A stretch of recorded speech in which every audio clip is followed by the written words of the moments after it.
नमस्कार, स्वागत है आप सभी का। मैं हूं हिमांशु और आप देख रहे हैं हलचल इंडिया। बेबाक खबर तेज असर। आइए नजर डालते हैं आज की खबरों पर। केंद्र सरकार द्वारा 1 फरवरी को पेश किए जाने वाले 9वें आम बजट को लेकर भारतीय किसान यूनियन के राष्ट्रीय प्रवक्ता चौधरी राकेश टिकैत ने किसानों और ग्रामीण क्षेत्रों के लिए ठोस और स्पष्ट प्रावधानों की मांग की। मुजफ्फरनगर के जाट कॉलोनी स्थित अपने आवास से मीडिया से बातचीत में उन्होंने कहा, बजट केवल आंकड़ों तक सीमित न रहे बल्कि कृषि और गाँव का अलग और वास्तविक बजट सामने आना चाहिए। राकेश टिकैत ने कहा कि गांव में रहने वाले मजदूर, पशुपालक, दूध किसान और मछली पालक सभी को बजट का सीधा लाभ मिलना चाहिए। इसके लिए सरकार को इन क्षेत्रों की नियमित मॉनिटरिंग कर उचित दाम सुनिश्चित करने होंगे। उन्होंने कहा कि जहां एक और जमीनों के सर्कल रेट लगातार बढ़ रहे हैं, वहीं फसलों के दाम वर्षों से स्थिर हैं। न्यूनतम समर्थन मूल्य अब बजट का नहीं बल्कि कानून का विषय बन चुका है। टिकैत ने कृषि और ग्रामीण क्षेत्र के बजट हिस्से को बढ़ाने, सभी ट्रैक्टरों पर छूट, बिजली दरों में राहत और सोलर पैनल पर अधिक सब्सिडी की मांग की। उन्होंने कहा कि 3 किलोवाट के बजाय किसानों का 10 किलोवाट तक सोलर पैनल पर सब्सिडी मिलनी चाहिए। फसल बीमा योजना पर सवाल उठाते हुए उन्होंने कहा कि जल भराव जैसी समस्याओं में किसानों को पूरा मुआवजा नहीं मिल पा रहा। साथ ही पहाड़ी राज्यों में किसानों के पलायन को रोकने के लिए ठोस नीति बनाने की मांग की है।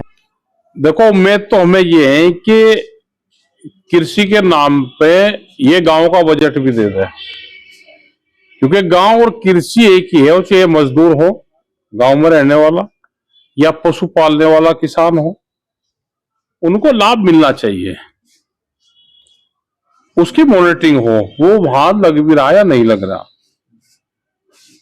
ये तो किसान को तो भाव दे दे, वो चाहे दूध का किसान है, या वो मछली का किसान है, या वो पोल्ट्री वाला किसान है, उसको भाव मिल जाए। ठीक, भाव नहीं मिल रहा। जमीन के रेट तो बढ़ रहे लेकिन फसलों के दाम नहीं बढ़ रहे, और उसी से सारी दिक्कत हो रही है।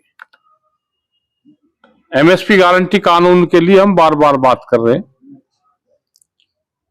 और उसमें बजट बढ़ाने की बात भी नहीं है, उसमें कानून बनाने की बात है। अब बजट बढ़े तो भाई सब्सिडी मिल जाए, वो हेल्थ में मिले, एजुकेशन में मिले, इन सब चीजों में मिल जाए तो भी गांव का ही लाभ हो जाएगा। एनसीआर के किसान ये भी चाह रहा है कि जो उनका ट्रैक्टर है वो भी उसमें भी छूट मिले। ट्रैक्टर पे कुछ पे छूट मिलती है, एक जिले में कुछ टारगेट आता है तो उस पर छूट मिले, लेकिन सब पे नहीं।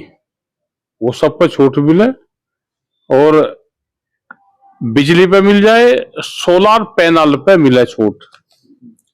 हमें देश की एनर्जी बचानी है तो रूफटॉप सब्सिडी को बढ़ाना पड़ेगा, वह चाहे गांव की हो या शहर की हो।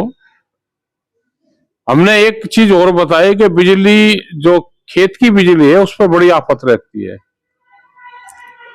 हम खेत में बिजली यूज कर ले और उतने ही पावर के हम सोलर पैनल हम गांव में लगा ले और गांव से हम लाइट ग्रिड में दे दें तो उस पर छूट मिल जाए।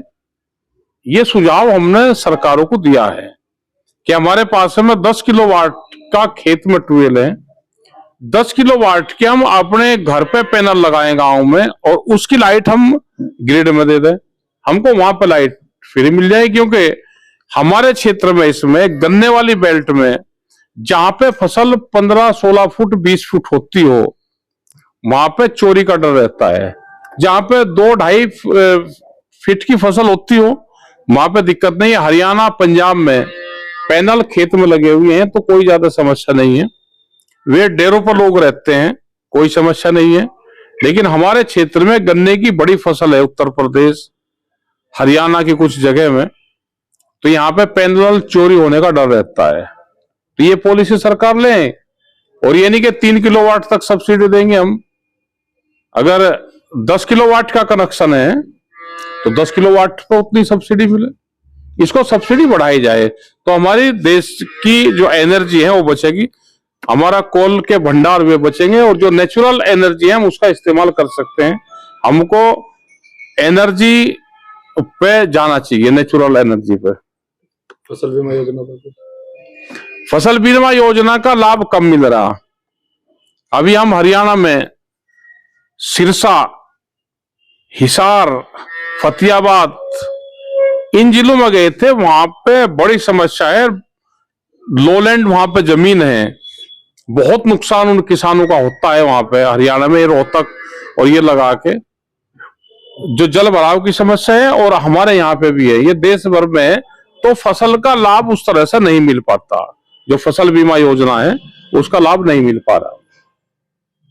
कश्मीर के किसानों के लिए भी आपने मांग रखी है? कश्मीर के किसानों को ये है कि वहां पे भी वो बागवानी का ज्यादा क्षेत्र वहां पे है, और अब की बार जिस तरह से सेब के किसानों का जो दूसरी फसल है उनको नुकसान हुआ, जब सड़क बंद हुई तो नुकसान वहां के किसानों को आया, तो उसकी भरपाई भी सरकार को करनी चाहिए। कभी वहां बंदी की मार झेलता है कि बंद करा, वो कई साल पहले तक वहां पे ट्रकों को उसको बंदी करा, और अब की बार नेचुरल बताया जा रहा है कि नेचुरल वो था और उनका बंद करा, और पूरा सेब उनका सड़ा, उनको नुकसान हुआ। तो फसल बीमा योजना में उनको भी लाभ मिलना चाहिए, उनके भी केसीसी बनना चाहिए, वो चाहे हिमाचल का किसान हो हमारा या हमारा उत्तराखंड का किसान हो, जो हिल स्टेट है उनकी पॉलिसी भी बने, क्योंकि वहां से बहुत स्पीड से लोग पलायन कर रहे हैं। हमारे उत्तराखंड से बहुत लोग पलायन कर रहे हैं, वहां पे जंगली जानवर और चकबंदी वहां पर नहीं है, छोटे खेत हो गए और बहुत स्पीड से पलायन कर रहे हैं। वहां पर चाहिए कि उनको ट्रांसपोर्ट सब्सिडी, जो फसल वे वहां पे पैदा करते हैं मंडी तक सरकार उसकी व्यवस्था करे, तो वहां से पलायन नहीं होगा। तो ये हमारा चाहे कश्मीर का क्षेत्र हो, लेकिन उत्तराखंड से सबसे ज्यादा पलायनिंग उत्तराखंड क्षेत्र से हो रहा है। वहां पे टूरिज्म को बढ़ावा मिले तो वहां का किसान बच सकता है। भूमि अधिग्रहण पे 2013 के बाद में सर्किलेट नहीं बढ़े, सर्किलेट बढ़े तो यहाँ के किसानों को फायदा होगा। अब 2013 का रेट लगाओगे और भूमि आज लोगे, तो जब उनको जो पैसा मिलेगा मार्केट के हिसाब से आज उनको चीजें खरीदनी पड़ेगी, उसके सर्कुलेट बढ़े तो उसी से ही उन किसानों को लाभ होगा, नहीं तो देश भर में आंदोलन होंगे। वो चाहे छत्तीसगढ़ में कोल माइन के आंदोलन हो, वो हाईवे बनाने के आंदोलन हो, चाहे अभी हमारे यहाँ को हाईवे निकलेगा अभी उसके मूवमेंट होंगे, तो वे आंदोलन तो चलेंगे। अभी शामली से गोरखपुर के निकलेंगे, ये गंगा एक्सप्रेस वे निकल रहे हैं, तो ये सारे मामले हैं, ये चलेंगे। भूमि अधिग्रहण का उचित मुआवजा नहीं मिलेगा तो आंदोलन होंगे। वक्त हो चला है आपसे विदा लेने का, कल फिर होंगे हाजिर कुछ नई और ताज़ा खबरों के साथ। तब तक के लिए दीजिए हमें इजाजत। नमस्कार। हमारे YouTube और Facebook चैनल को फॉलो और सब्सक्राइब करना ना भूलें।